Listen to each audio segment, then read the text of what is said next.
Are we live now? Think so, maybe.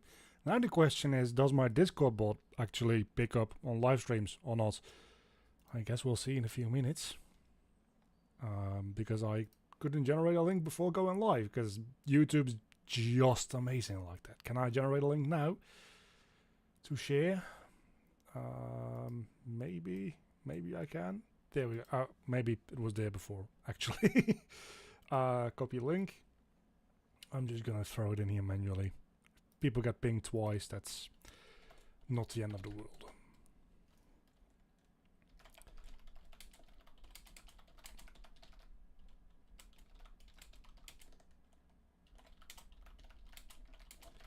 So what we're gonna do is, I didn't feel like doing any level block out tonight, and then I figured, you know what would be a really good way to force myself to do it? Live stream myself doing it, because if I'm live streaming, I can't get distracted by watching YouTube videos. So that's kind of my strategy here, and maybe it'll be fun to hang out, and maybe it won't be. We'll see.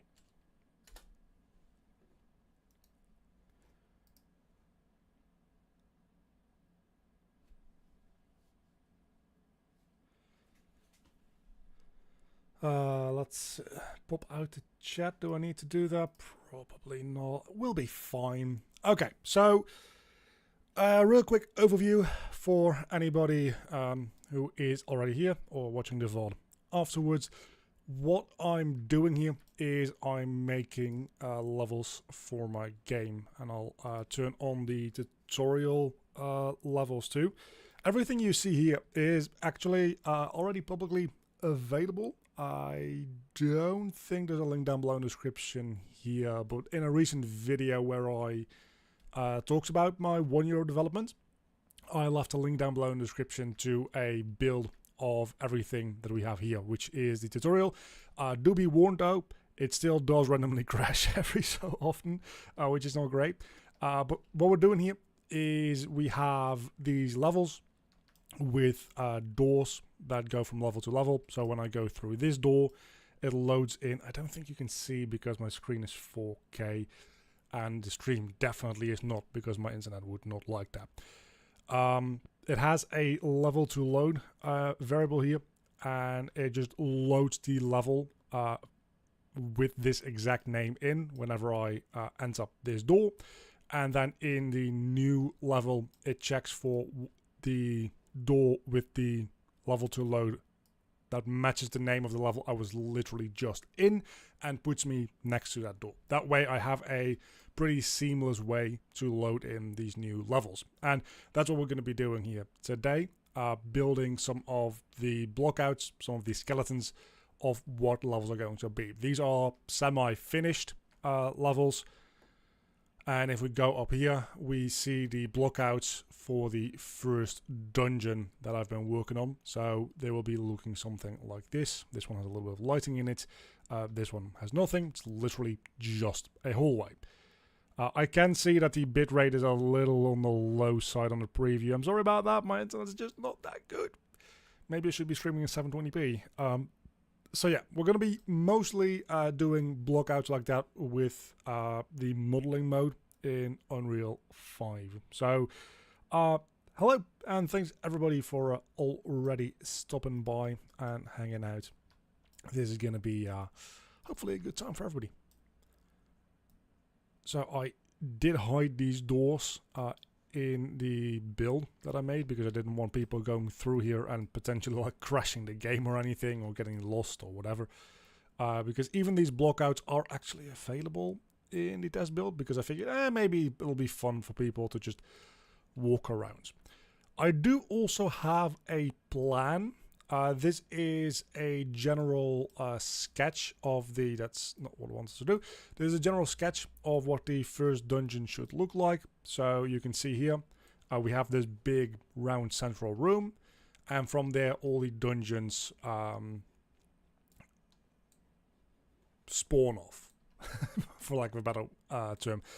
And then we have this first room here, 2 hallways leading away from that, one into a room which I can show you in a second, and then another one to this room. They both come back into this round room, and from there we have this whole upper side of the levels that I still need to make. So we still need to make this one. You can see my cursor, right? Barely. We still need to make this one, this hallway here, this challenge, this room, the boss room, which we're probably not going to get to today, this room over here, a key room here, and an extra room here. So for the most part, we're just going to be making boxes. Does that sound interesting? Certainly does to me. Let's get started here. The way I like doing these basic blockouts is I like going into modeling mode. I think I called it editing mode before. It's called modeling mode. And then we have this cube grid tool, and I absolutely love this tool. It's by far the most fantastic thing that I've ever seen on Unreal. That's not true. Nanite is by far the most fantastic thing. So you can select a actor here, and then I can reset the grid from this actor, and then it centers and aligns the grid to the same alignment that this actor has. That way everything will line up. I can lower the grid down a little bit so it's more or less on the same level. It doesn't have to be exact. And from here, and this is the wonderful thing, I can just start building out these blocks more or less like it's Minecraft, because I can just select this, press one button, and I've got a floor. And then I can select a few more. That's about the height we're going to go with for now, a little bit higher than the hallway we're just in. I'm not entirely sure what we're going to do yet as far as like the obstacles in these rooms. And if I press Q, I can hollow things back out. And just as quickly as that, I've made the basic skeleton for a level, which is fantastic. One thing that I did just... Oh, I'm editing an existing asset. We actually don't want that.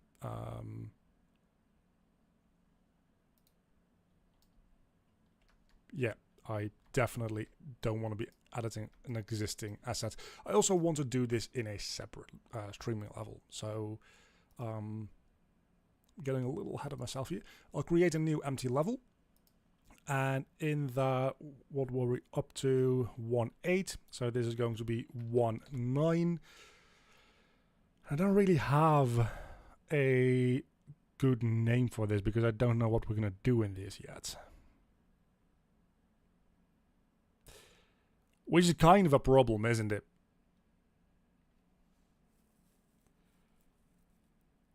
So let's think. Let's think here for a second. We have, it's going to be this room we're going to be working on. And this room is going to lead back into the other room we have here, which leads into this key room.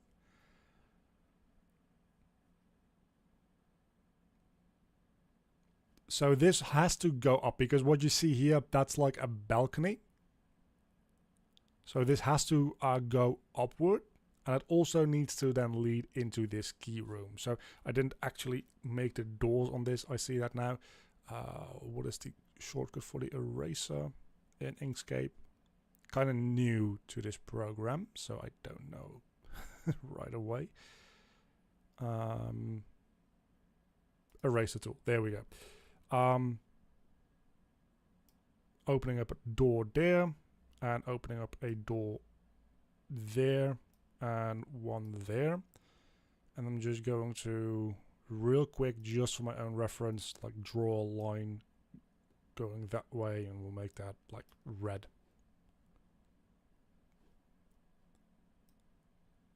So we can tell the directions of all of these things real quick, so I don't forget.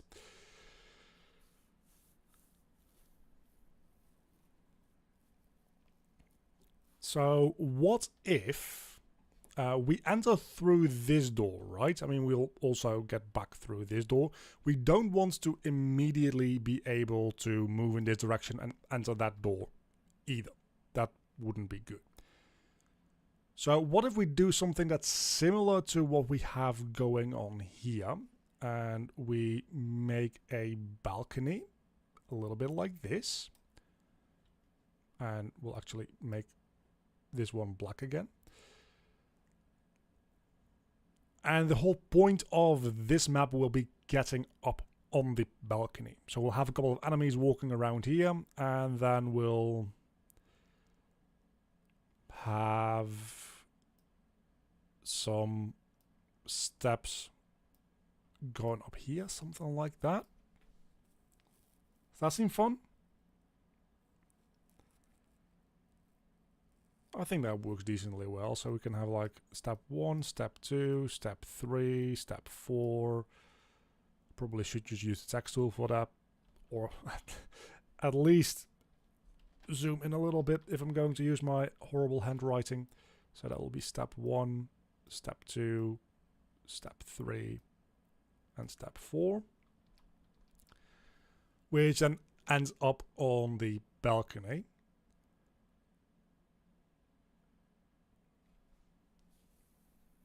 I think that works for a general ID for now. Let's start by making this, and then we'll see. I always so let's call this step up, something like that. I always get more IDs as I am working on things anyway. Now that we're working in that streaming level, let's go back into modeling mode and make those boxes again that we were just working with. So something about this big.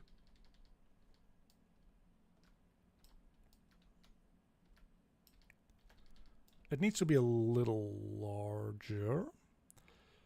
And let's say this is going to link up back to this door over here. So it doesn't fully make spatial sense to have these two linked together, but we'll be fine. It'll be okay. But having it be a little bit taller probably is a good idea.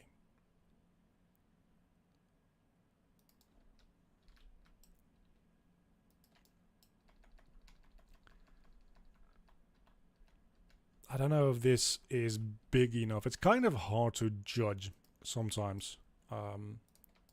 Especially if you're just diving back into it after not being in engine for like a few days, or honestly it's been like a week and a half since I've done anything on these levels, I think. So let's copy over this door. That's the first thing we're gonna do here. And then we just want to rotate this 180 degrees. And what is the name of this level again? 170 hallway. We're going to just go into my levels here. And copy that name. I don't like typing out names because if I misspell something, everything freaking breaks. And we don't want things to break. So what we need now is we need to select our level here again, go back into the cube grid mode, and let's start making that balcony. It can be 2 blocks tall, that's fine. Maybe 2 blocks tall. No, that's not what I want. That's what I want. And like 1, 2, 3, 4, 5, 6 wide. Seems decent enough for now. Let's see, 1, 2, 3, 4, 5, 6.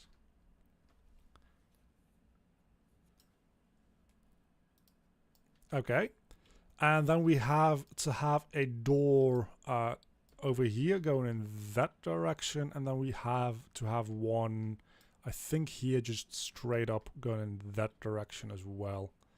We'll check to be sure. Actually, no. It needs to be...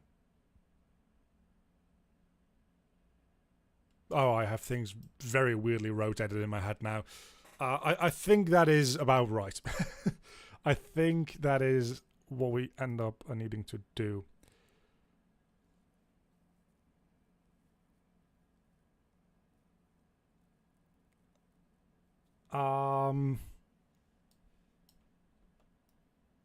The modeling tools in Unreal, they're pretty new, all things considered. Like this whole modeling mode, I believe, is not even by default enabled. I think it's a plugin that comes with the engine. Let me check that. Modeling tools editor mode. It's a beta plugin, so it's not even like officially like released yet. So they probably don't really think you should use it in a production environment yet. But I'm stubborn and I do it anyway. There's a few of these that are really quite fun to work with. Again, I do like the Cube Grid tool that I have right here that I work with. But another one is these hallways. Let's see, this hallway over here, for instance, that we have. That one I made with, I'm just going to show you real quick for shits and giggles, with the path extrude tool, and that one always resets back to world 000 origin, which is kind of annoying.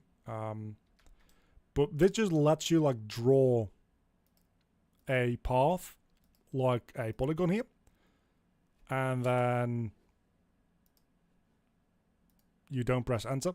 Pressing enter makes a lot of sense to me, but you don't actually do that.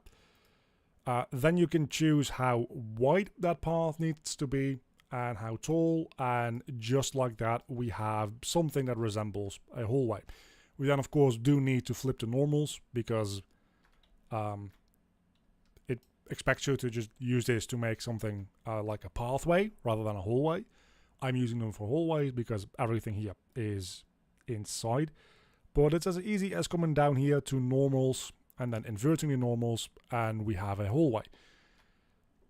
A very blocky hallway, but it also has a option here somewhere for rounded corners, which is quite nice. So if you enable that and you make your hallway, you get to choose the width, and then you get another step in between where you can drag around to round off the corners before you start the whole extruding thing. And when you make these things in modeling mode,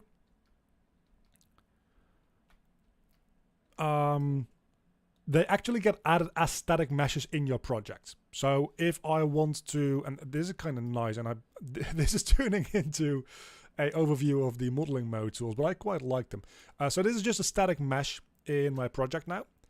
And what is great about that is if I drag in another one into my scene here, I'm going to delete these in a second because these don't need to be here. But you'll note that there's two of them now, and it's the same static mesh. So if I added one, and this can be a bit of a pitfall, but it's also very nice if you are aware of it. Let's say I go into the poly edit mode here, and I change this one around to a very ugly way. Note what happens on the one on the bottom left here when I press accept.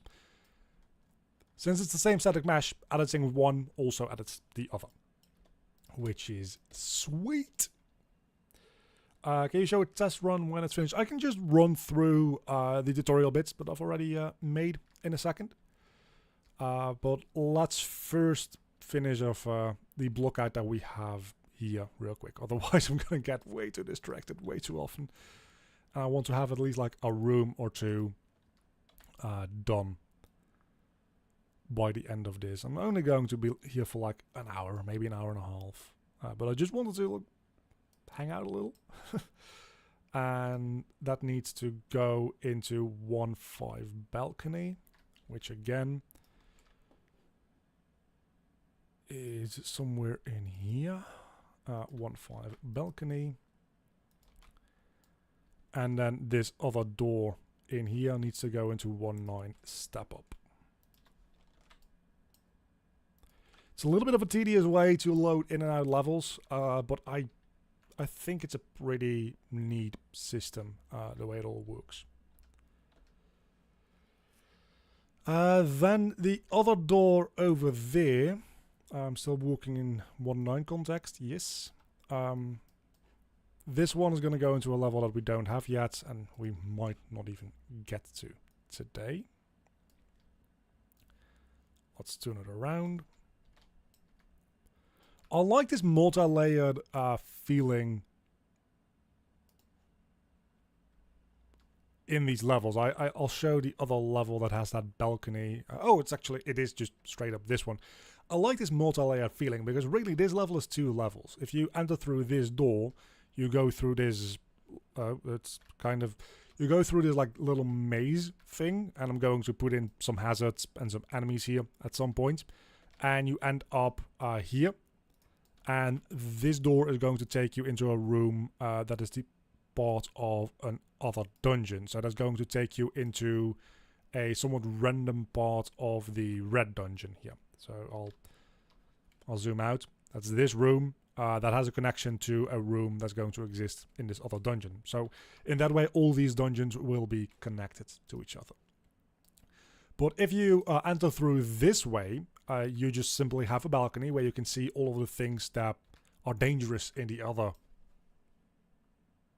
side of the level, you could almost call it. But you can just walk past that and go into this round room.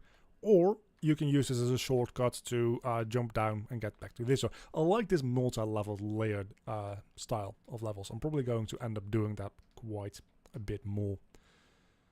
But for now, we need to have a way to get up here. So how did I draw that in again in my Inkscape? I did that over here, I think. It's really throwing me for a loop that... Oh, wait a second. No, this needs to be the other way around, I think. Hold on. Hold on. We enter through the door. So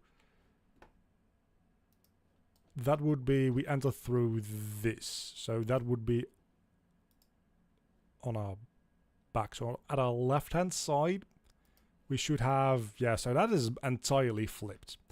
Okay, never mind my plans. This also works out decently well. And what we'll do is I'll make sure I have no actors selected. Go back into cube grid mode and we'll just build some blocks. That's 4, 5. Is that 5? I think that's 5 by 5. Maybe I want them a little bigger. From my experience, I can jump about 3 or 4 blocks high easily with my character. So I'm going to do 4 block jumps here. It's actually a very good question. Can I make this reasonably happen? This could be a cool little wall that we can make that hides an extra experience pickup or something. That could be kind of cool. Oh, but we do want it to actually line up with with this balcony, I think.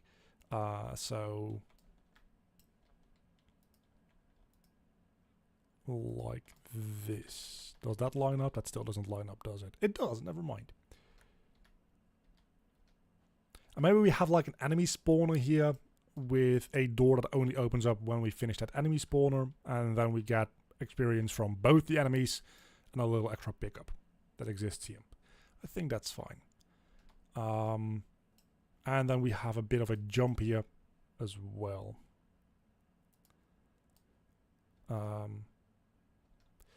This wall should probably be part of the level itself, because I'm going to enable the collision on this mesh to allow for grabbing, because that's on its own collision channel, and I never... Collision preset is going to be custom, and it's going to block ledge grabbing. We're probably going to be able to grab onto like the edge of this wall this way, and you probably don't want that. So let's actually just, now that I'm aware of this, let's just right away remove this again.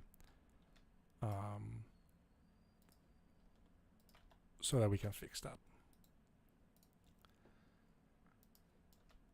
So with this cube grid mode, it's important to note that if you have a actor or a mesh or whatever already selected, I probably actually wanted to end here so that it lines up with the corner of the balcony. It adds the new geometry you're making with the cube grid tool to whatever actor you had selected. So I was working inside this one, so that extra wall was getting added to these blocks. But then I selected the level base itself, and now it's just part of the general level geometry.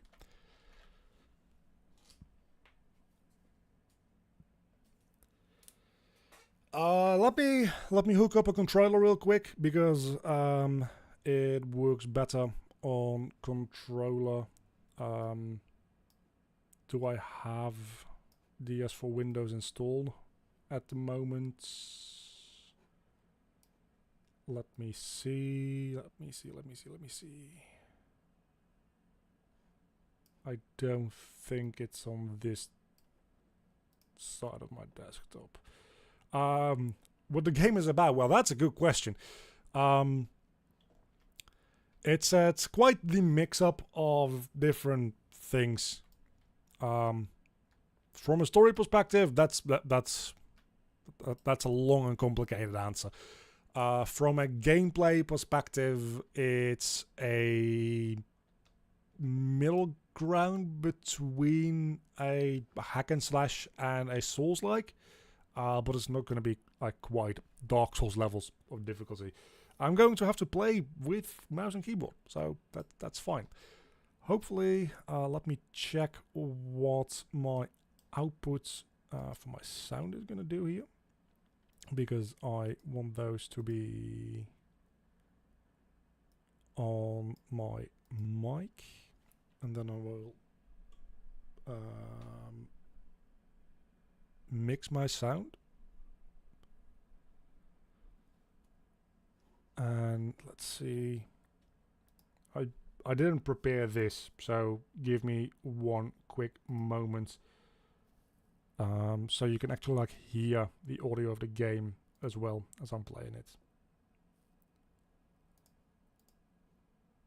If I can even change that live on the go, that is, I don't know that I can. Maybe I can?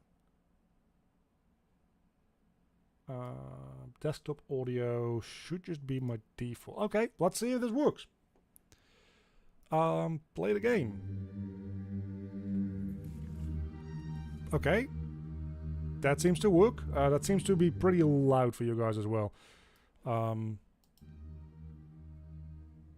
that? That's a little loud for me. I'll say that much. Minus 30 dB sounds like it should be pretty good. Okay. F11. Full screen. There we go. New game. So this is the game. At least what it is so far. We have the attack button. You will meet many shadows. Fight them to release their souls. Also, typos. How has nobody who playtested this thing noticed that typo yet?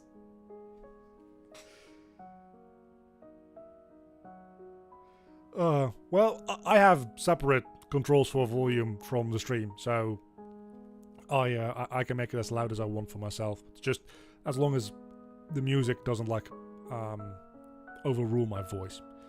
The power may be useful to you, so that's just your general like experience mechanic. Souls, you know how it works. And then we have our basic combat, which does need to have a little bit more depth to it. Specifically, like the enemy AI needs to be a little bit more aggressive still. That said, this is the tutorial, so I don't want people to like die. If I can help it. Some enemies will shoot at you, attack their blast to deflect them back. And we can do just that, as long as we don't get hit ourselves. There is a bit of proximity combat in there as well. Wait, what? probably should think about a way to fix that. So yeah, there's a bit of proximity combat in it as well. If you're trying to attack an enemy that is significantly higher or lower than your character, you will do a specific attack that will propel you up or propel you down. Checkpoints restore your health and magic. Save your progress here. You will always also, I wrote this myself and I'm fucking it up. Respawn here if you die. When you die, you will collect, you will drop all your collected souls. Collect them without dying again. Again, pretty basic Dark Souls, Souls-like mechanics here. So we have a menu here where we can level up our strength, our defense, our health, and our magic. We can also continue and save game. Not going to save my game right now because the save game I actually use for testing, and I have higher levels on that. Shadow Orbs will spawn waves of enemies. Kill them all to be able to progress and gain a reward. Press the special attack button to use your special ability on your weapon. Hold the key, the Q button to regain HP. And this is pretty much like the basic idea. Is we now have a bit of combat that we need to overcome, and then we'll also have some other challenges in the rest of this dungeon, which I'll just run through the entire playthrough that I have so far, so you can see everything. But as you can see, what I mentioned before, the enemies do need to be a slightly more aggressive, because it's just too easy to... I'm not even paying attention. Okay, I did get hit there, to be honest. But it's too easy to just mash the attack button and just kill everything around you, which is not great. So that needs to have a little bit of tweaking. So we have now finished off all the... So that spider is supposed to shoot a projectile, but he's hitting himself. That's not supposed to happen either. But yeah, so this spawns like 3 or 4 waves of enemies, which I can easily... I'll get back to him in a second. Which you can easily change around in the editor. What it spawns and how much it spawns and whatever.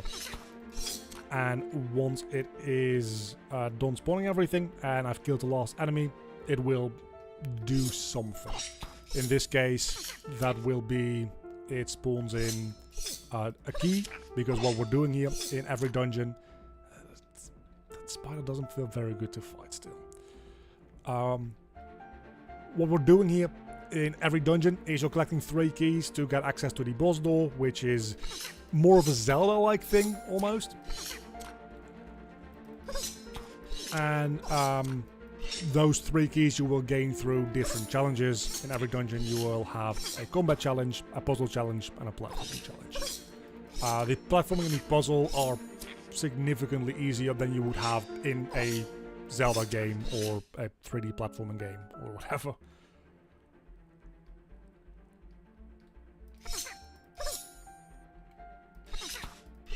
Yeah, I did start this project in Unity at some point, but then the first playtest happened in the Unity version, and that was supposed to spawn in 2 enemies. It did not.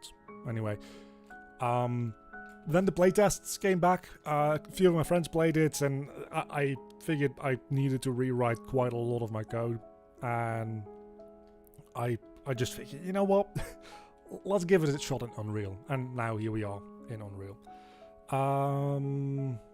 Let's increase strength, because I'm pretty good at dodging, because it's my own damn game. Also, there's a dash button. You might have seen me use that without me noting it. There's a dash button. So here we can choose one of 2 directions. We either go left or right. It's riveting content. It's a choose your own adventure. It loops back in on itself either way. And here we see the aforementioned platforming challenge. So here you make your way up to grab the key, press the dash button to dash. No shit. Don't forget you can also use this to avoid enemies, which is very nice to tell a player just after they have done a whole bunch of combats. I'm aware. It's a little maybe not ideal. But yeah, so as you can see, the ledge grabbing that we just mentioned, it works on objects that are specifically tagged to allow to be grabbed. So I can't grab onto like the wall here or anything. And again, the platforming is remarkably easy because I'm not making a 3D platformer here. Maybe one day, but for now, the platforming is mostly here as just something to break up the gameplay, more so than like being an actual goal of the game. That was another thing that I found through the first playtest here. That's a little bit of a jarring camera transition. The answer to this puzzle is really, really easy. Same with the puzzles. They're there to break up the gameplay a little bit. The first playtest really came back with the combat feels okay, it's a little easy, but it gets very repetitive. And a part of that is I, since then, enhanced a lot about the combat and made enemies feel slightly more unique to a certain extent. But another part of my strategy there was just, the combat is probably gonna feel better if you're not doing it constantly the entire time.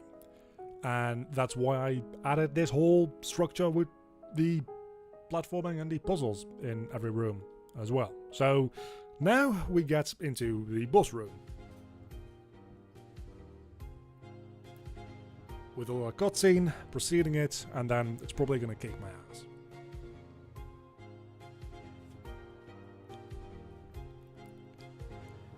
So far the combat has been very hack and slash-ish, very Kingdom Hearts-like in like its difficulty. I mean, of course, Kingdom Hearts has way more like theatrics and effects, and it looks way better than this game. I don't mean to compare myself to all that. This is where things get slightly more Souls-like, because you can't just spam the attack button to win, because literally that will happen. You do need to be a little bit more careful about my ringtone. You do need to be a little bit more careful about when and how you attack against his boss fight, and he's a bit of a bitch. He also deals way too much damage.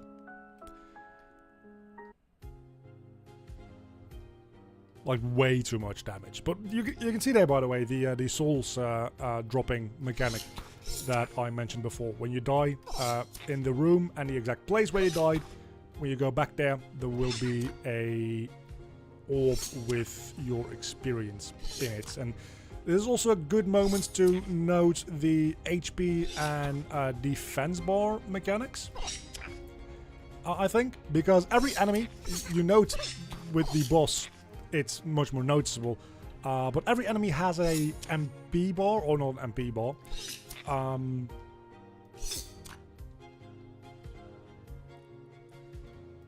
I'll get back to the question in a moment. Every enemy has a defense bar, and as long as that one is not empty, you'll always only do 1 damage per hit. But the moment it actually runs out of defense is when you can start doing all of your damage to the HP bar. And I need to desperately fuck off and heal. Oh, his defense is down. No! No! Okay. Okay, now I need to... Oh, no. Okay. You know what I'm gonna do? I'm gonna pretend like we just beat that boss.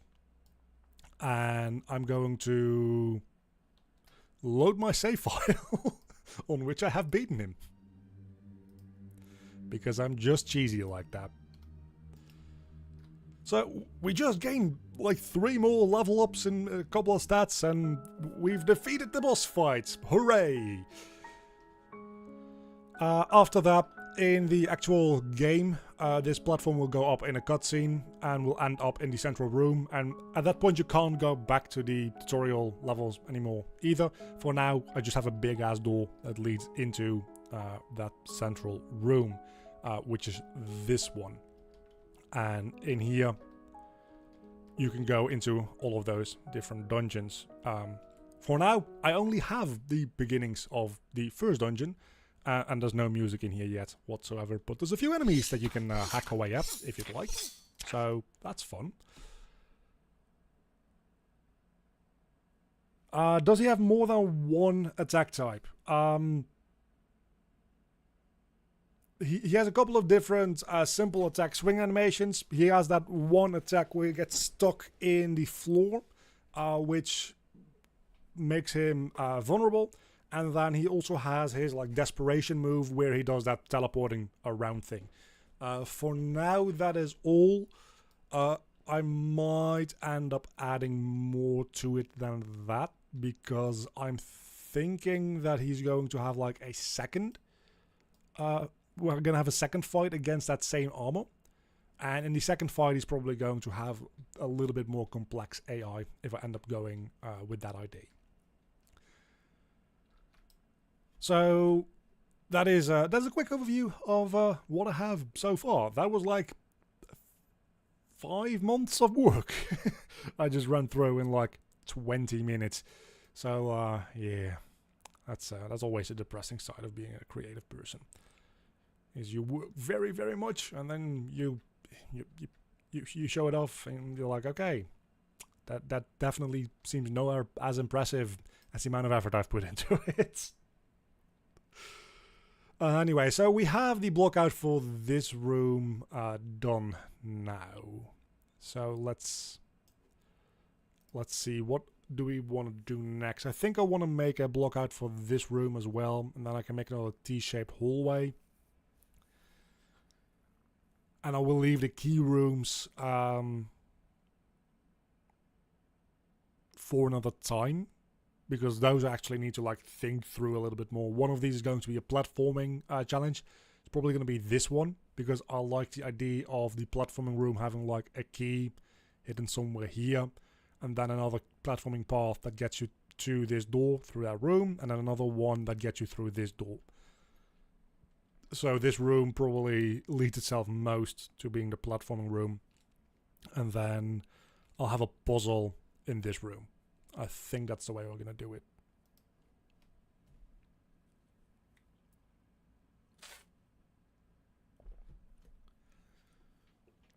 Yeah, no, movement is very important for your game, of course. That's that's totally understandable that you're spending so much time on good movement.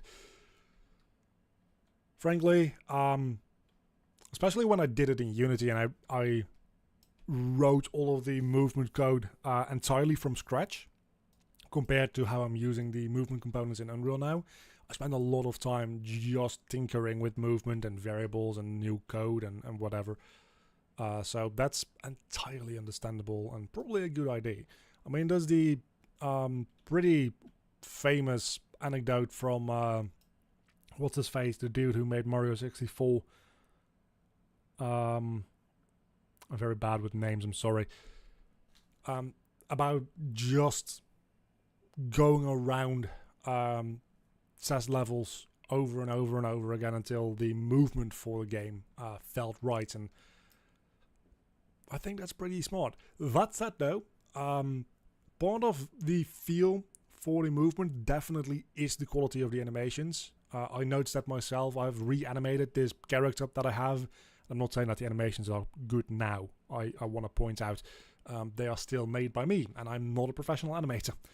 But I've reanimated this character a couple of times without changing any of the code, and it changes so much of the perception of how good the movement actually feels. So I don't know how far along you are in that regard, but it is worth, if you're still like testing with like a capsule just for physics, to start thinking about adding in some characters and animations just to feel how those animations improve the actual physics of your movements. That is something that I personally, again and again, I keep being surprised by how much of a difference animations can make. That jumping animation where he does that flip, I added that like 3 weeks ago. Up until then, my jumping animation was literally just a small spring up and then just immediately going into the falling animation, and it felt awkward as hell. And then I just added that front flip in there, and again, of course, it's not a high quality AAA animation, but it improved the feeling of the jumping so much. It now actually feels satisfying. And that's what we want at the end of the day. Level 10 is going to be, what are we going to do here? I'm chatting away and not doing anything. This one only needs to lead into the blue dungeon and into a T hallway. So for this one, I think what we'll do is we'll do something similar that we have here, meaning that we're going to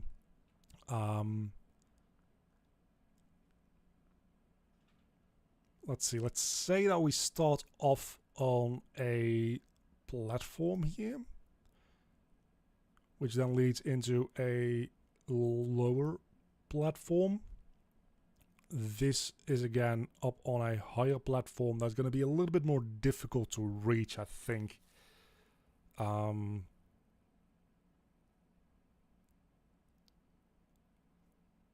Yeah, let's make this a little bit of a jumping puzzle that you have to go through in order to reach that other side. And I definitely want to zoom in a little bit to draw these things because this pencil size is way too fat. So we have a little bit of a jumping puzzle here to get to that door. And then I think it's pretty... Well, we just came out of a T-shaped hallway, so we should probably make something interesting happen here before going back into another hallway. Because these hallways are not that interesting. They're just filling up space, is really what they're doing.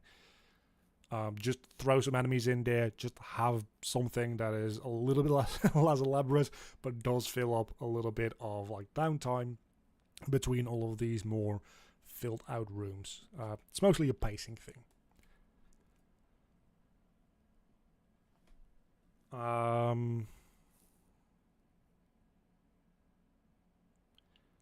Any sneaking levels? That's an interesting thought.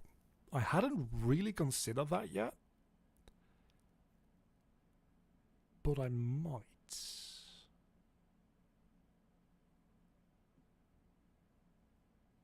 That is interesting. Like making an enemy type that is like arguably more difficult than most of the boss fights. That will just like two-hit you or something like that. That is interesting.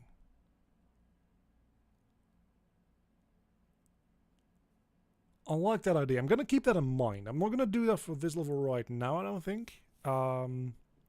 Because the levels that we have left here don't really... well, I could do it for this one, I suppose. But then again, this seems to be like on a mandatory path to be able to get to the boss fight in the first place. So maybe that ends up being more frustrating than anything else. I imagine this room over here to be like a grinding room, just a spawner that spawns in a bunch of enemies for you to just slay and collect your experience from. But maybe I can do something more interesting with this room up here to do with those sneaking enemies. I'd have to program the enemy first before I can actually like make a room based on it though. But I do like that idea.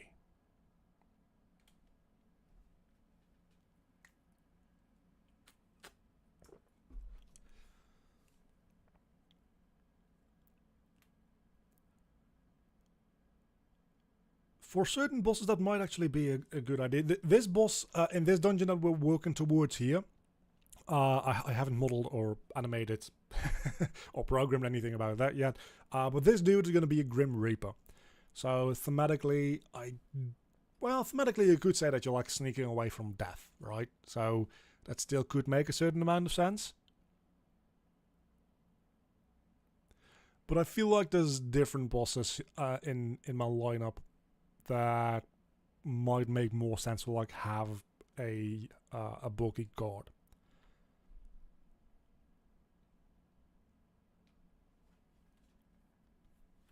It's a wonderful idea.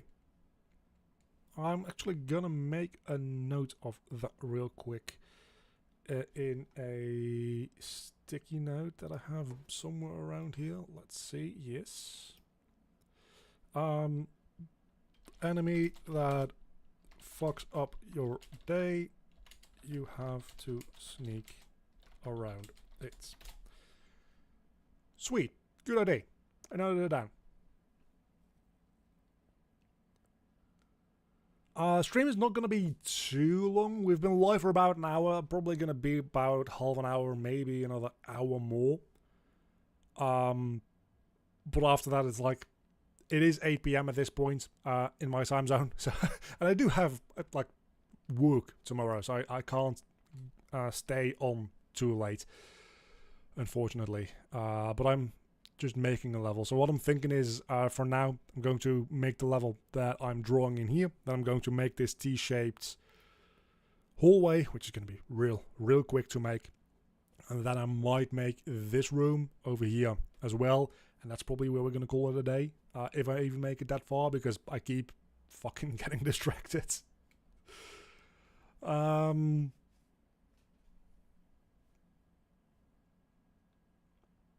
still not entirely sure what I want to do for like an obstacle to get to this door over here.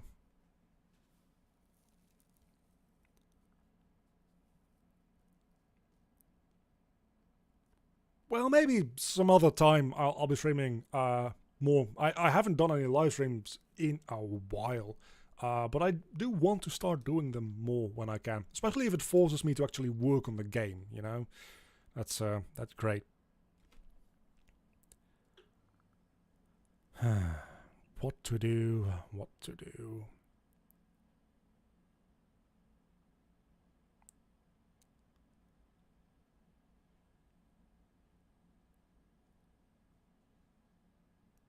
That's actually a pretty good idea. If we like make a little like recessed hallway here in which we put the door, and then we put a wall in front of it which we have to break, but there's also like a lot of enemies around, and those enemies are going to be attacking you, so you need to get rid of the enemies before you can safely focus on the wall.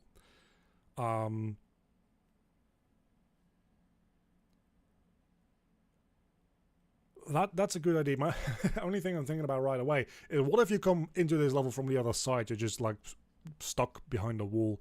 But I can just spawn in the player here, just past the wall, when that happens. I like that idea. I'm going to be right back. I do need to use the bathroom real quick, and then I'm going to make this block out here. I like that idea. That's another huge upside of doing this live. I can just steal people's IDs, right?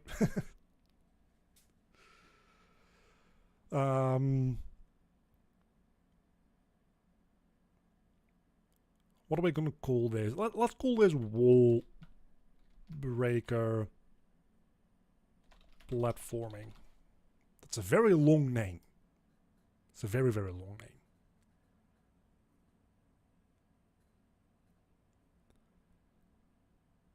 I mean, yeah, you can also destroy it while the enemies attack you, most likely. But what would probably end up happening with that is that the enemies just come walking up to you while you're attacking it and distract you, so you end up fighting the enemies. But you can just like punch them away probably and just keep hitting on the wall. I don't have any such wall programmed yet, so that's just that's going to have to be added in later. Shouldn't be that difficult. It's a good idea.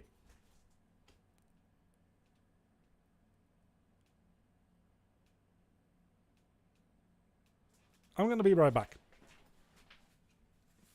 I probably should make be right back graphic. I am aware.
but there's no need for such graphics if you just return quickly. Well, I would also probably classify myself as more of a programmer than a level designer, to be honest. I just kind of do everything, which means that I'm okay at best at most things, and I'm good at like a few things, maybe.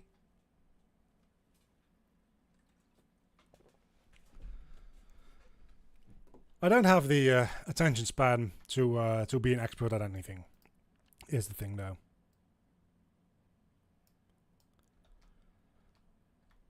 Well, to be fair, my bathroom is like probably 2 meters away from where I work, so it's not like I have to go on a whole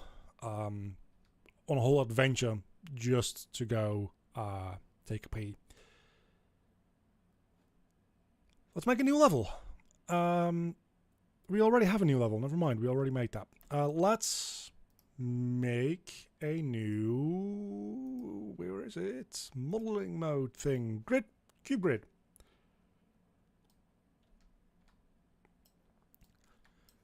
Honestly, I personally like having to do everything by myself because it keeps things from getting stale, right? If I just were programming all day, every day, I probably would start hating it a lot. If I were just modeling all day, every day, same thing. Animation, same thing, especially since I'm not that good at animation. You'll note on my YouTube channel, very few animation related videos. There's a few of them for very basic, like how to make a walk cycle. Because that I can help with, but beyond that, I'm not an animator. Like, definitely not. If there's anything I might at some point hire somebody for on this game, it would be somebody to do animations. But that would require me to have money, which I do not.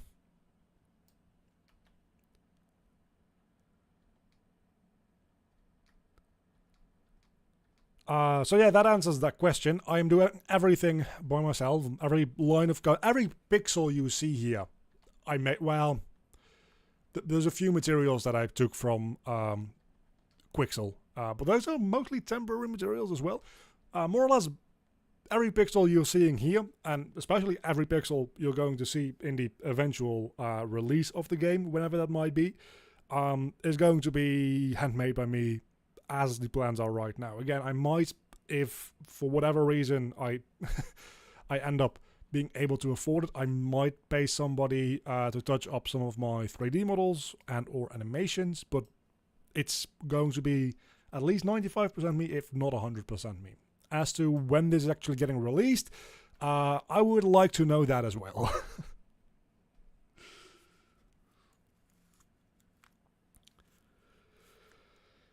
Right now, it seems like I can make these dungeons at a pace of like 1 dungeon per 2.5 to 3 months or so. And like this is 1, 2, 3, 4, 5, 6 there's going to be in total. So let's say I can make 4 in a year. That means there's going to be a 1.5 years. Then there's going to be time needed for polishing and unexpected stuff. So it's gonna be a while. But hopefully sooner rather than later. Again, the more I can work on it, the happier I am. And I entirely forgot what we're going to do with this level. So let me go back here real quick. Oh yeah, we start at a... Oh yeah, different shape, entirely the wrong shape. Right now I'm working on this like 10 hours a week or something like that, because I have YouTube content to make that will stay the same, but I also like do have like an actual job, sadly, because for some reason my landlord really doesn't like it when I don't pay rent. It's kind of bullshit, but hey. if at any point in the future I would be able to work less and get more from YouTube income, that would help along the development timeline for this game. But that's a very big if, and I don't know, right? I have no idea if that's gonna happen. Probably not.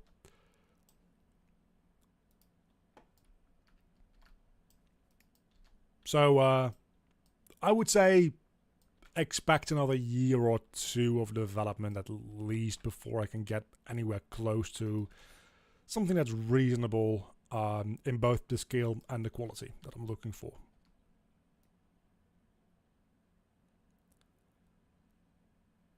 And now I have to not get distracted while looking up the name of this other level again. This was 17T Hallway. It's 17T Hallway. I am actually a genius. Where is the variable that I needed to give a value? Maybe I'm not as much of a genius as I thought I was. That's the player start location. That's the direction. Okay, that goes to T Hallway. And then we have Wall Breaker Platforming. Again, it's a fantastically long name.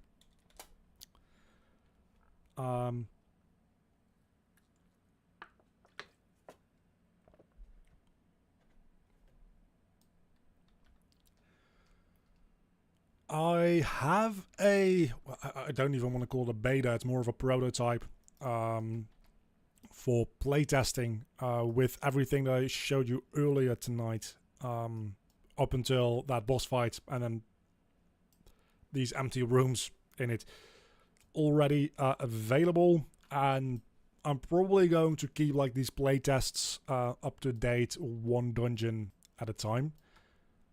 So every couple of months I'll put out another playtest where I specifically want people to playtest a dungeon, and then when everything is done, I'll want people to play through the entire game and see what that's like. And but that's way into the future. But I will keep updating some beta releases every so often.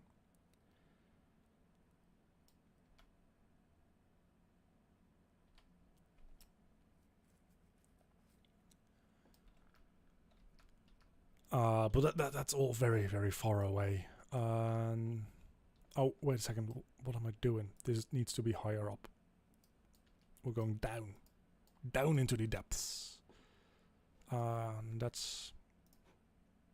I want to have that as a separate actor because I want to be able to. Let's see. We probably just want to raise this up a little bit, right?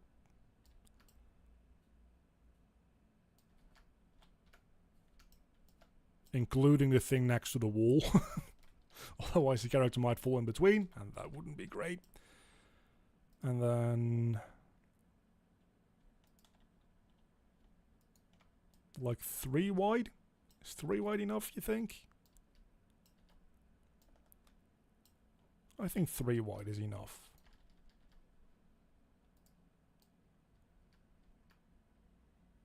Maybe one more.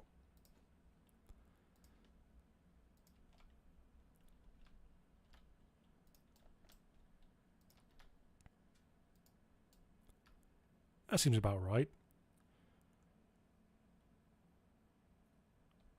The first playable build of it is already available. You know what? Actually, I'm going to just open up my Discord here and drop the Google Doc with the link to it in the chat. Assuming that I'm not going to get moderated out of my own chat. And if anybody is watching the VOD here, hold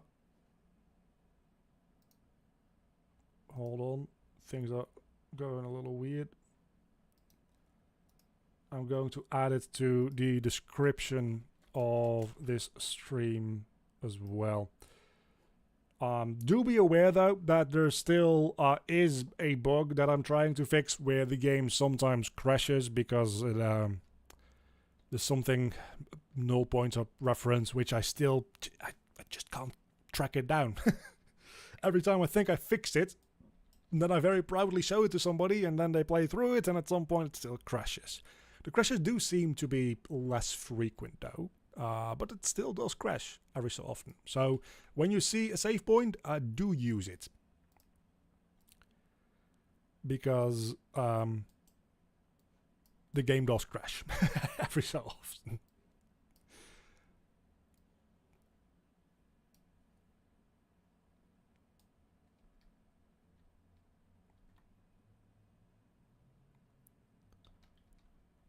Yeah, it's free. I would like it if people who played it could fill in the Google form that is in that document that I sent in the chat, so I can get a little bit of feedback. If at all possible, a screen recording would be even better, because as much as I value people's opinions, I value their behavior even more from a playtesting perspective. This seems about the right height. Like if we come into here, we see a door up on a little balcony there, and then one, I think, in that direction.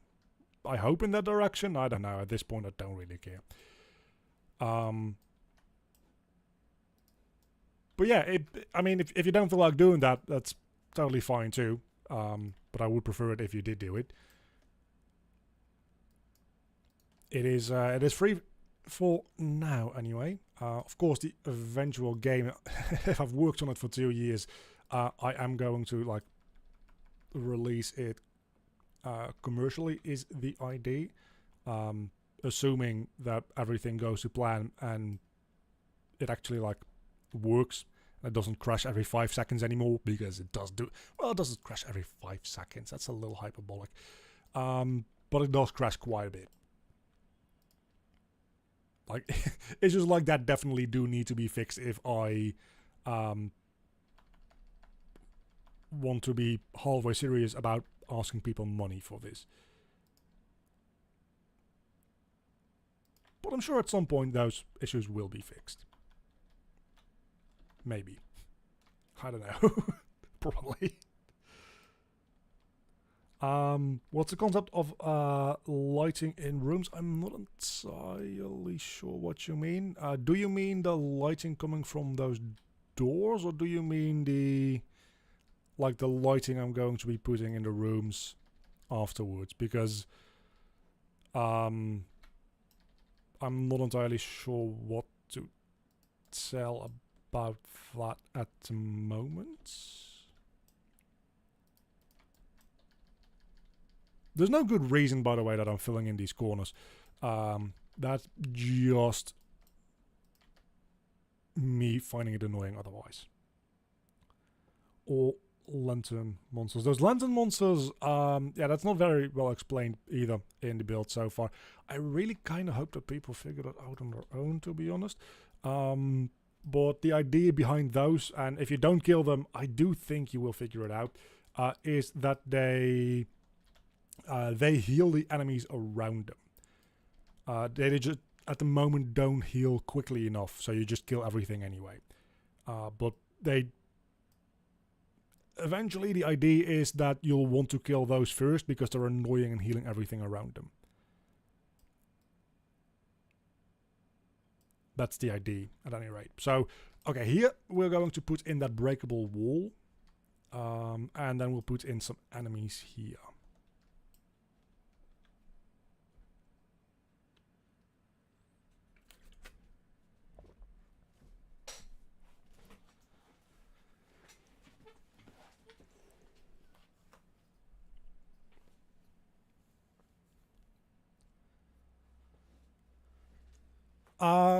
I mean, we could do that too. I don't mind if you just do the screen recording. A part of the whole playtest thing is also how understandable is the game at the moment. I know there's a few things that are hard to understand from a gameplay perspective that I do need to make more clear, because other people have had issues with them. And I do have sometimes a hard time shutting up when people are playing my game. as you can probably imagine, having worked on something for so long, it's very exciting when people are playing it. It's also terrifying. So that's the downside to all that. Yeah, I do have a Discord server, which is right now. Is that easy for me to link you to? There's a link to it in the description of pretty much every video on the channel, so I'll just grab one of a random video.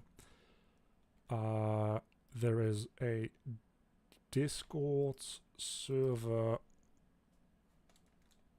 There you go.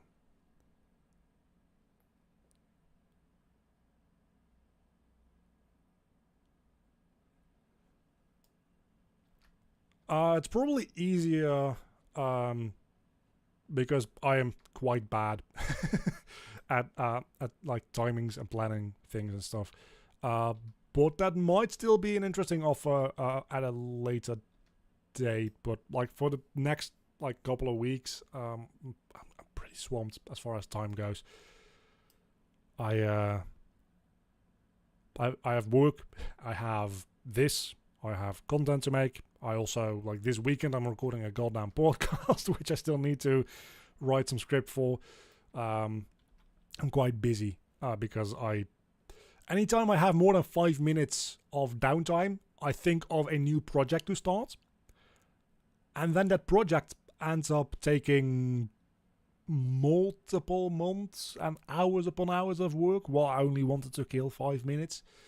That's kind of my issue. That is how my brain works. It's quite cool because that's the reason I'm doing this right now, of course. But it can also be quite bothersome because I end up like overstuffing my schedule, especially when it is. Where is that pillar that I made? I made a pillar. There we go. There it is. Jesus Christ, it's small. Hold on. I feel like these rooms might be a little bit bigger than I thought they would be.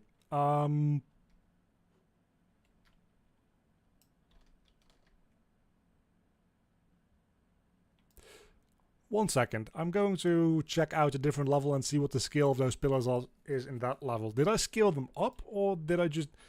It doesn't seem like these levels are that much bigger than the tutorial level, so I probably freaked out for no good reason. Let's see, they are... Okay, I scaled them up about 4 times in that other level. That makes a lot of sense. Yeah, and then roping my friends into those other projects. I know... You should shut the fuck up. You only need to show up and listen to me talk for 2 hours. I need to watch like 10 hours of cutscenes every month.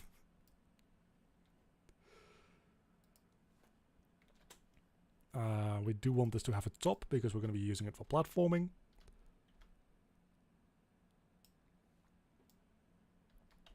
And this one, that's annoying. This one isn't entirely properly rotated to be aligned. Let's see, can we do this on a top perspective?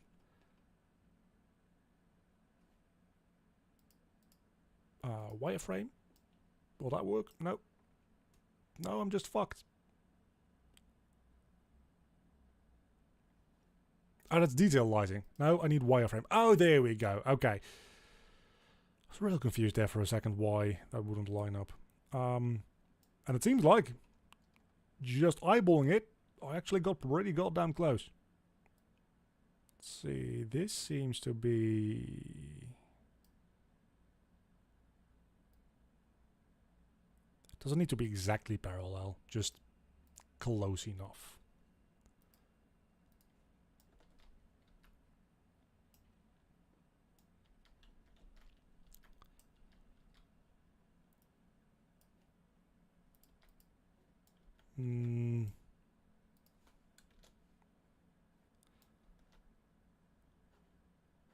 Let's see, how are we gonna do this? Because this needs to be at least like a little challenging, right? I probably want them to like go through the entire room, like a half circle like this. That could be fun. Yeah, yeah. So this would be empty space, and then we have this kind of sectioned off by pillars. The enemies are going to be spawning in here, kind of closing you in with the enemies as you break down the wall. I think that works well enough. And you can probably, if you dashed from here, you could probably get onto this one. I mean, like, now you could.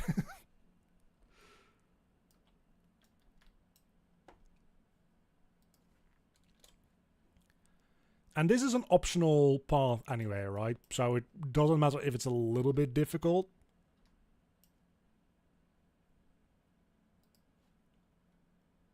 It's okay. If it's a little bit more difficult than the rest.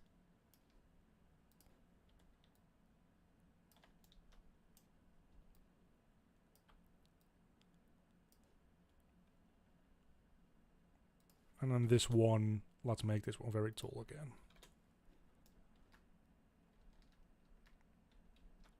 That works for me.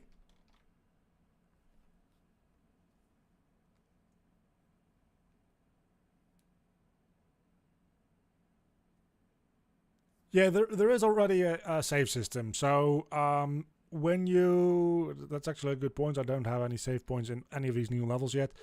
When you reach this map, you will see this particle system over here. If you stand inside of this hitbox, you can press the enter or the escape key, and it will open up. I'll just real quick show you, actually, because I've got the game right here, don't I? You have, if you normally press enter, you just have this menu. And if you press enter, that's that. For some reason, in the build, sometimes opening this menu freezes the game, so do be aware of that. But if you open that menu while standing on one of these checkpoints, you get your level up menu, but also a save game button. Sometimes the game crashes, so if you can load your saves, that will save you a little bit of heartache.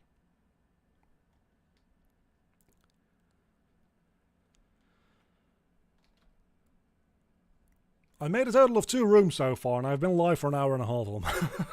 This is definitely not the most productive use of my time. But hey, otherwise I probably wouldn't have made anything, so... That's the thing. How about we walk through these 2 new rooms, right? Because I kind of need to do that. Let's see what is the best way to get there from where I'll spawn. I don't know. Well, actually, did I make 3? Did I make this one as well? No, I definitely did not. So yeah, that leads into these. That leads into there. This leads into, I think, the blue dungeon. So let's make the frame for this one blue. And then that will lead into, T splits. Okay, let's see how they actually feel to walk through, because I haven't done that yet.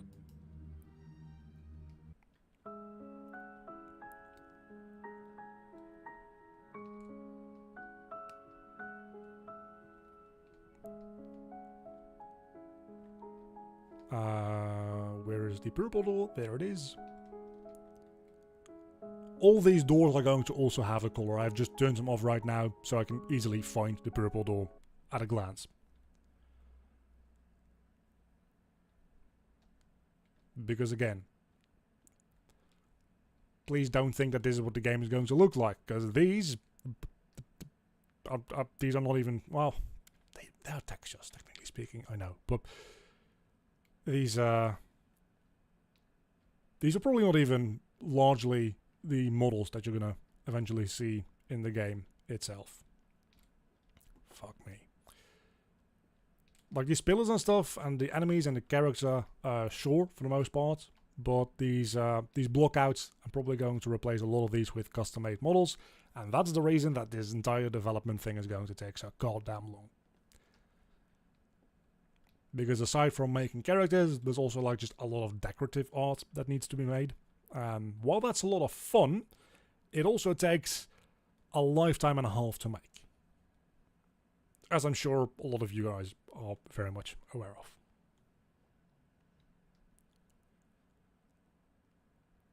That said, it is fun to work on a project like this for such a long time, because at some point this just kind of starts feeling like a second home. And a significantly larger one than the one I live in, I might add. Specifically, this room might be a little bit too large, if I'm being like 100% honest with you.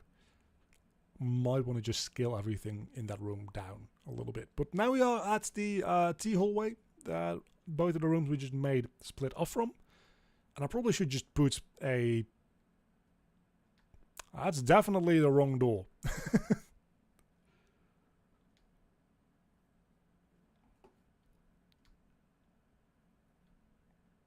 Yeah, that's because they both have that same name. That's fair.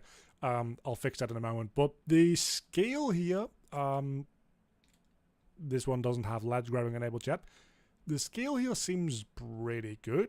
Like, okay, you definitely do need to dash in order to get to there. That's very good. We want that.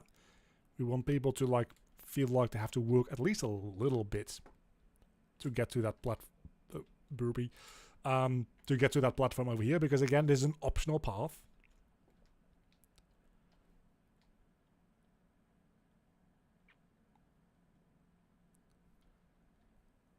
Well, if everything that doesn't involve typing code is a pain, I've got some bad news for you. I've spent a lot of time in VS Code over the past couple of months, making a lot of like system code to make all this work. And now I'm at the point where I actually need to... What the fuck? What?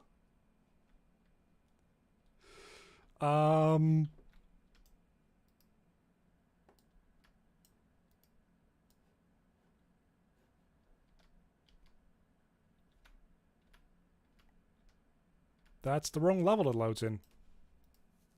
Yeah, that loads in the wrong level.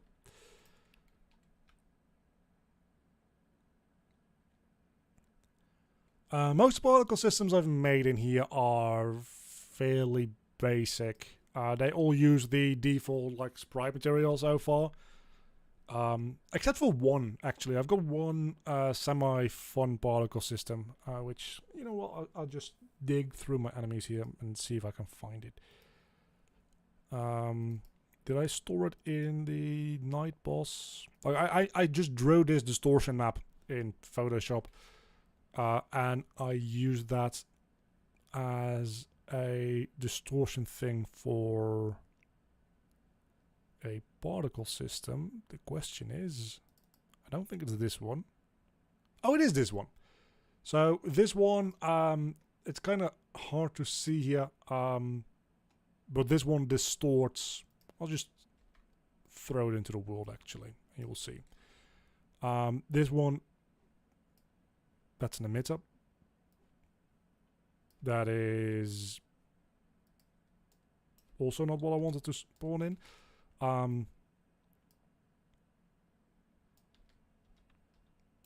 least it should, in theory.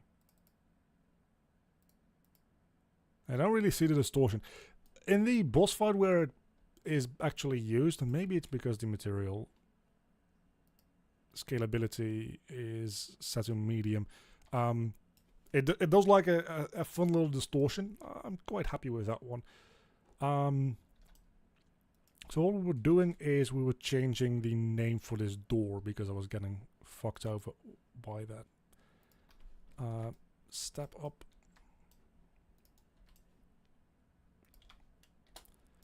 And then this one goes back into T hallway. That does still make sense. Favorite Kingdom Hearts game? That's gotta be Kingdom Hearts 2, I think. It depends on from what perspective. From a gameplay perspective, definitely Kingdom Hearts 2. I don't think that's a controversial opinion whatsoever. From a story perspective, I really like Union Cross, and that is a much more controversial take, I think. But I think Union Cross is probably the most interesting and well-written story in Kingdom Hearts, and that's because Nomura didn't write it in 2 hours while he was probably drunk out of his mind, because it took him like 8 years to write it. And you can tell, because There's been thought put into it. I like Kingdom Hearts, by the way. I really do.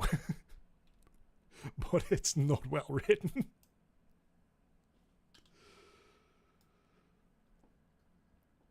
For the most part. Again, there are some things that are well written, and I'm not talking about the general complaints that people have, like, who will I have ice cream with? Like, that line actually like has emotional weight, and I will die on that hill.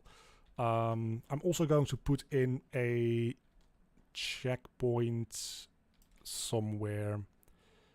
I think we're gonna put in a checkpoint in, let's see,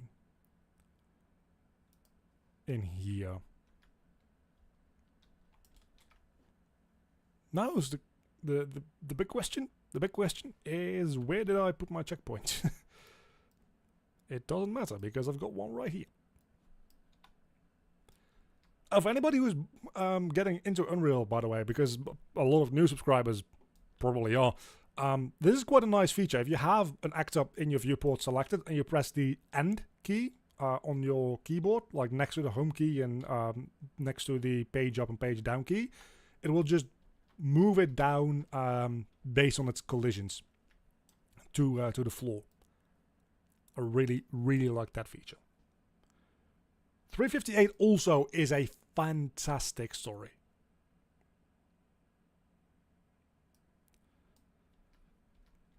If you watch the movie version. Well, the story is...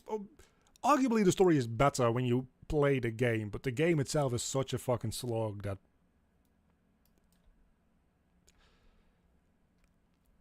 It's not a lot of fun playing through. But the story, like, I love Roxas, I love Axel, I love Xion, and I tolerate the rest of the organization.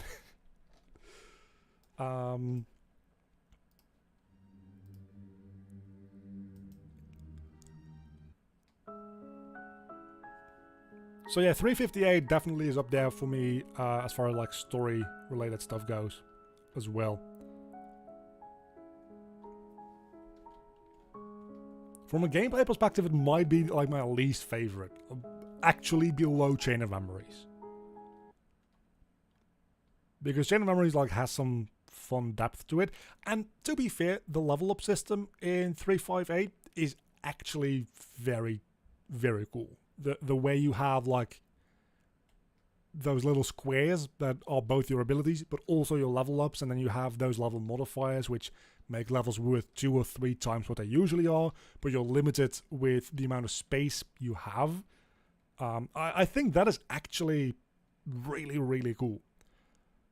Recoded also did something pretty neat with that. A little bit more similar to the sphere grid from Final Fantasy X. I like interesting level up mechanics in games. I say while playing a game that I'm making which has very non-interesting level up mechanics. I am aware.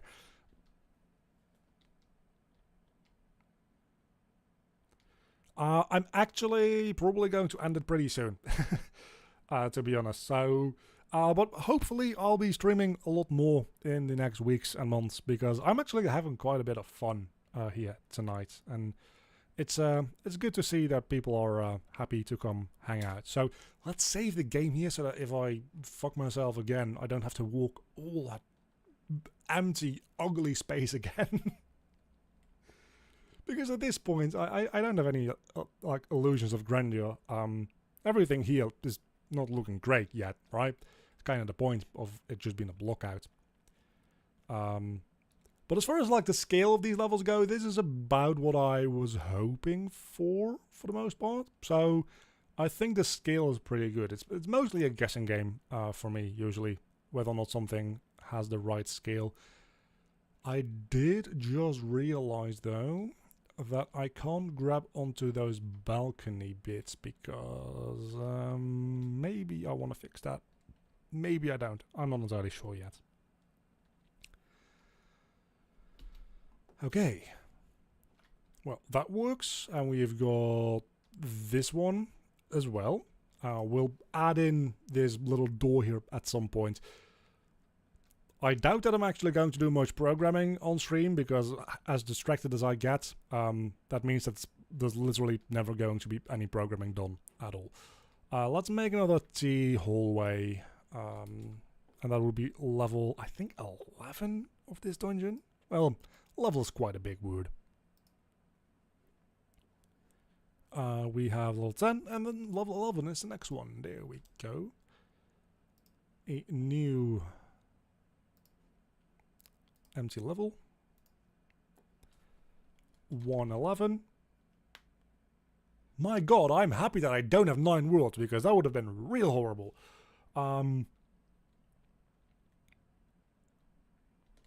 T hallway 2. I don't need to call it T hallway 2, because the 111 already is different enough, but might as well. Modeling mode, we go into cube grid mode. Also, next time I will try streaming with a little bit of a higher bitrate, because I know there's a lot of compression on the stream. I'm sorry about that. It's real ugly.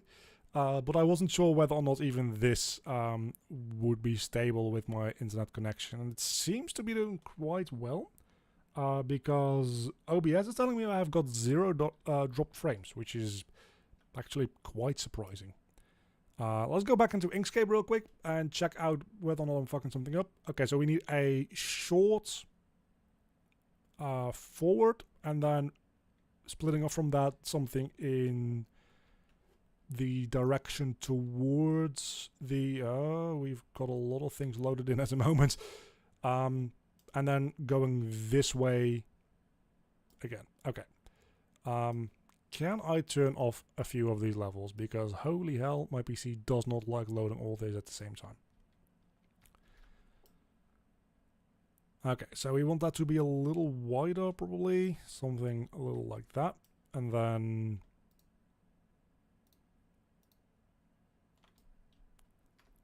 that long, maybe? Let's go with that long for now.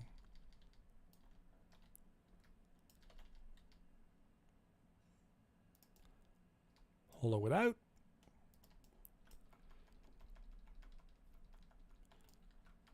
This cube grid tool makes blocking out things so easy. It also makes it it almost, not also, wow, it almost makes it more tedious than without it. Almost. Not quite. Without it, it's more annoying. That's for sure. This makes the whole process so much smoother. Let's see, that seems pretty good to me. As far as like the depth of the hallway goes, and then we have, how wide is it? That's 2, 4, 6, 8, 10, 12, 13, 14, I mean 15. So somewhere in here we need a 15 wide gap. I'm just going to, let's see, 2, that's 3, 5, 7, 9, 11, 13, 15, all the way up to the top without fucking this up, preferably. There we go. And from here we can, somewhere in here we can flip, I believe, the direction that we're extruding in, which is really, really nice. Flip. And now we're extruding in that direction. It's just wonderful. And that needs to be quite a long hallway, and god damn it. Okay, now we've got the entire hallway. Like significantly longer than this is, so let's keep going, shall we? I think this seems about right. Let's take a look at the map again, because we're going to end up with a room that's about in line with this. It doesn't need to be exact, just a general like shape thing for me. So things like these two rooms link up by no means does it make sense that these two rooms link up, but they do. But I think this is about... I can live with this. I can live with this length, I think. I wish you could just hold down the extruding keys instead of having to spam click them. That would be a nice quality of life change. If anybody working at Epic is watching this, please do include that.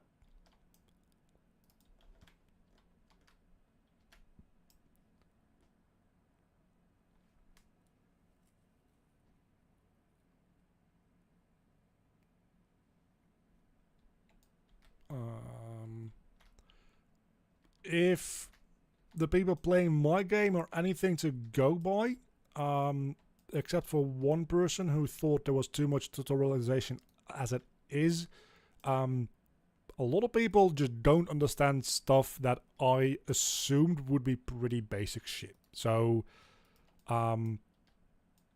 it's probably a good idea to like not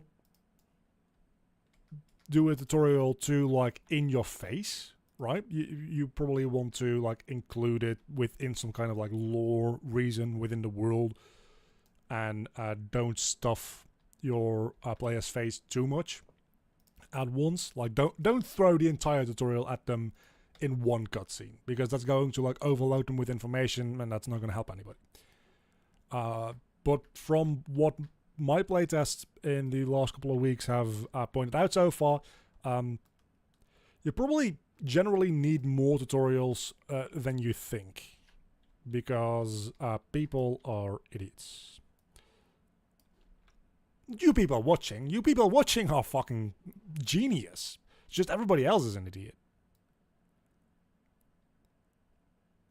Idiot relative like to the game, and the fact that you as a developer, of course, take things so for granted that you don't even think about having to explain them, but you then do have to actually like explain them to some players. This hallway is going to need to have a little bit more exciting stuff going on than just a flat floor, because this ain't it. This is going to be really, really boring.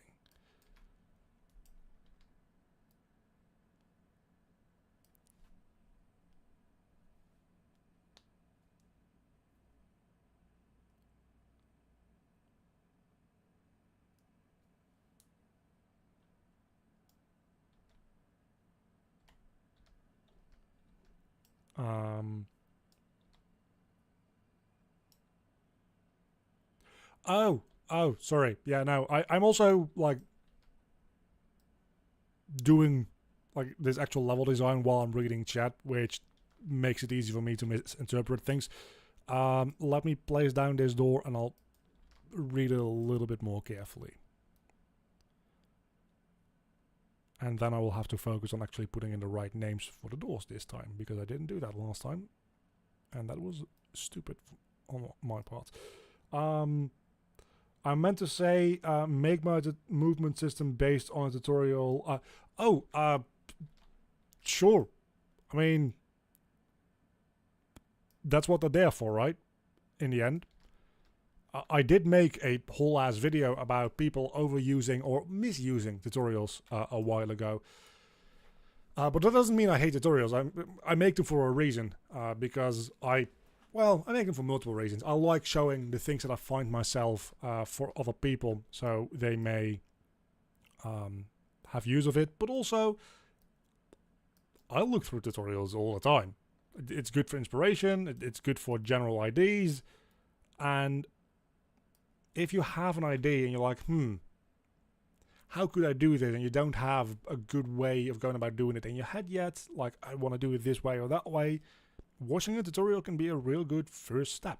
In the end, you probably don't want to just make your game entirely like copy paste from tutorials, because at that point you're making an asset flip with extra steps. But even if so, if it's a practice game and you're trying to like learn certain things about programming, or you're trying to learn certain things about modeling or animation, if like 90% of your game is just copy pasted from tutorials or like assets you found online and you're reusing, But that other 10% is you learning and you experimenting and you developing. You don't need to make every last pixel in your game by hand. Like that is not a realistic standard to hold yourself to either. So definitely do go look through YouTube and Google and see if you can find some tutorials that strike your fancy for the movement system. Definitely, yeah. I came my own history with Unity and Unreal is a little interesting. I started using Unreal about 2.5 years ago. At this point, I think. And then about a little less than a year ago, I moved to Unity because I'd been working in only Blueprint up until that point, and while I still do love Blueprint, I mean, I'll show you my level blueprint here. Like my entire level loading system is in this very messy level blueprint, and if I say very messy, I mean very messy, but it works.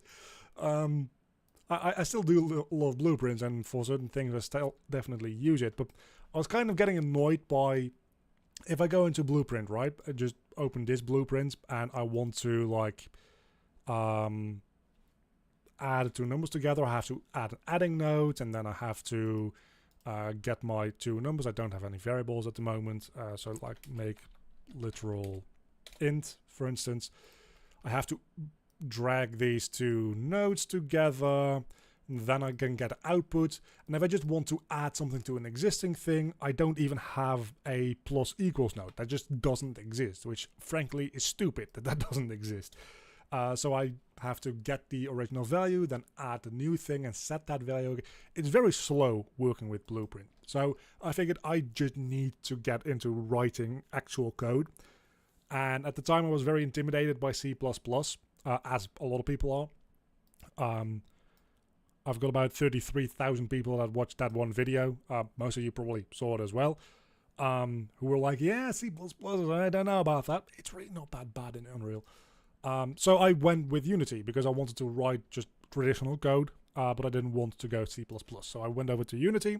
I stuck for about 8 months or so. I made the first version of this game in Unity. I gave it to some people to play. I got mixed feedback at best. I decided I'm going to rewrite a huge portion of my code, and if I'm going to do that anyway, I'm going to put this whole thing on pause. I'm going to learn C++ because I want to work in Unreal again. So then it took me about 2.5 months to learn C++, the basics anyway, for Unreal, make a practice project or two, and start working again on rebuilding what I already made for this game in Unity, but now in Unreal. So it's been a few months. Well, at this point it's been like 6 months back in Unreal working on this project. But before that, there's like a year and a bit that I worked in Unreal previously.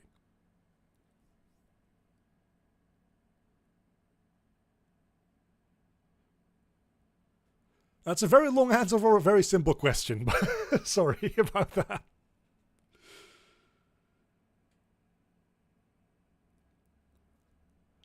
Yeah, no, this blueprint is the stuff of nightmares. I am very much aware. I do need to add some rerouting notes and comments, and if I had anybody, I mean, look at this. Just look at this. This is just not okay. This is just highly not okay.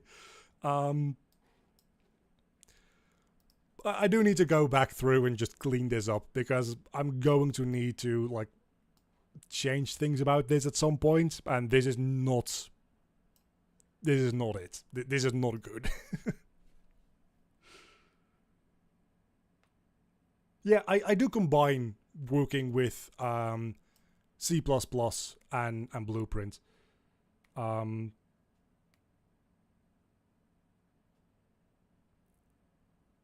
For sure, definitely. I mean, I can just show some of my Blueprint classes that I've made.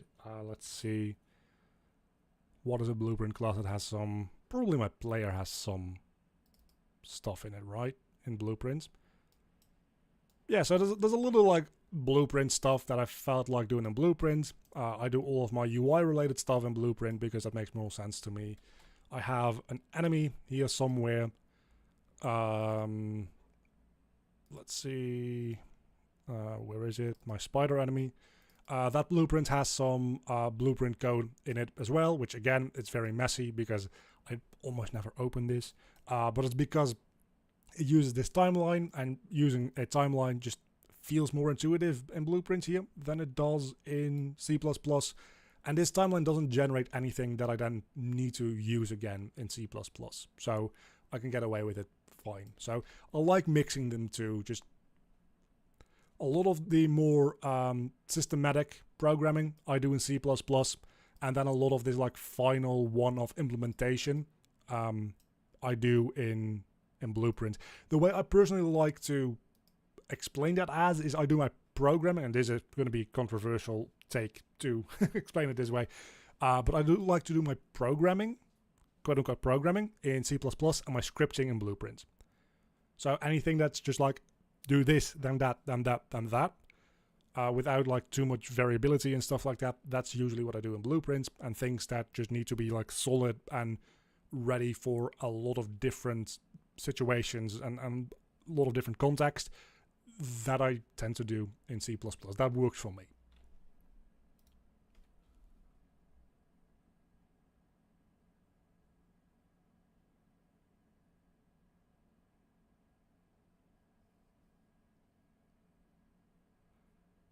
Oh no, please don't be scared of Unreal based on that blueprint, because that is just me being very messy.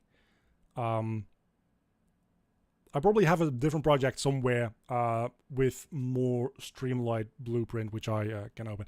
Actually, let's see if I have anything that I can show with a bit more streamlined blueprint from when I made everything fully in Blueprint. I have a platforming thing here.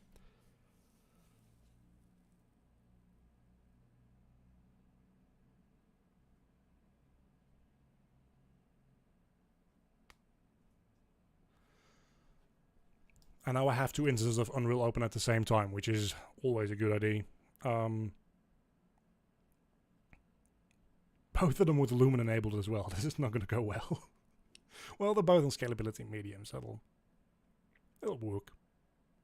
It'll be fine, right? Hopefully, maybe. Where is my character on this one? Is it just... I think it's still called third-person character. Did I call it player? I might have called it player.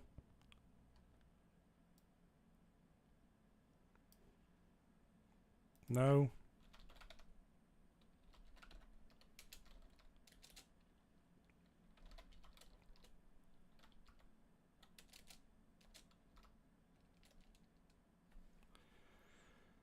I haven't opened this project in months, so let me look through real quick if I can find it. It's gonna be probably no. Oh, 3D platforming character. I didn't even prefix it with BP. So this is a blueprint which even this... hold on. It's a player controller that I need, not a player character. Which is gonna be even more of an issue because everything is named improperly here. GMPC, that's probably player controller. Okay, that seems promising. Event graph. Yeah, so this is a little bit better stuff. This is a label a little bit better. And this is entirely like a player controller for a platformer made in Blueprint. So, yeah, this is larger than the thing that I just showed, but you can see it's a lot better organized, and as such, it's like if I zoom in a little bit more, this is a lot more readable, right, than the absolute mess that I just showed off. So don't be afraid of blueprints and Unreal because of large, messy blueprint graphs. And even this, it might seem like a lot, but blueprints do seem very big very quickly in my experience compared to like just writing code. You can fit a lot of text on one screen. You can't fit a lot of nodes on one screen. So things look very intimidating.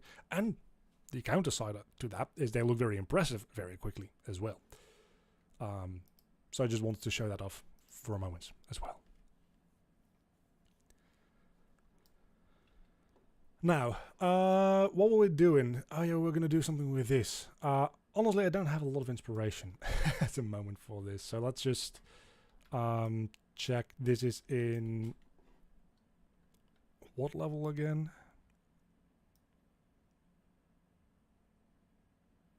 Um, 110. Hallway platform thing breaker. And this is going to lead to 111.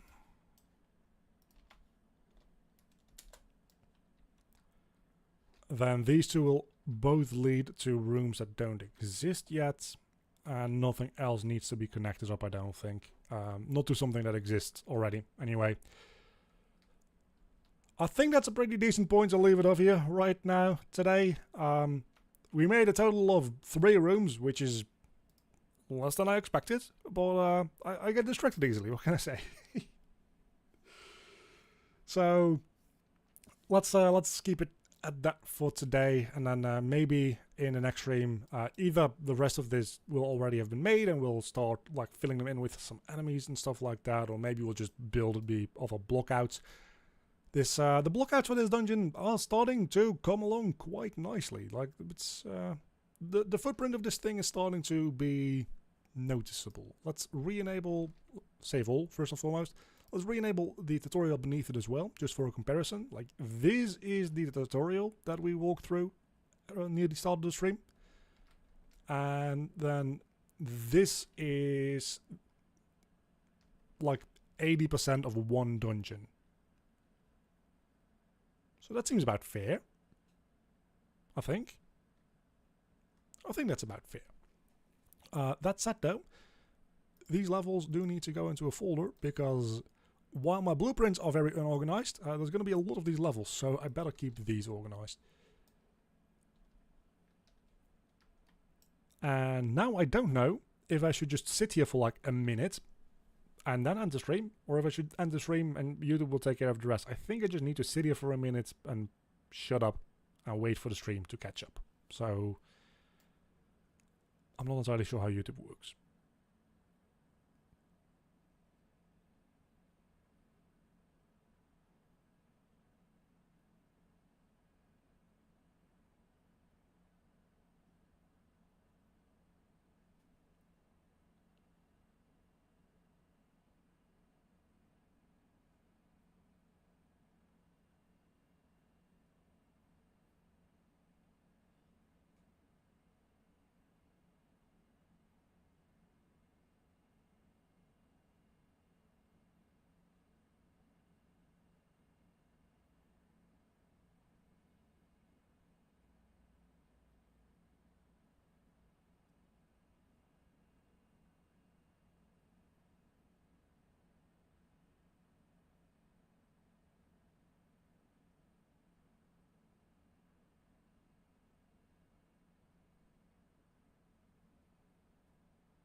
I really hope that you guys aren't just like sitting here for 2 minutes after I press end stream where I say nothing.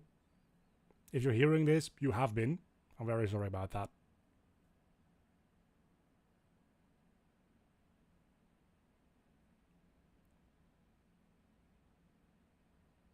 The stream delay is very long though.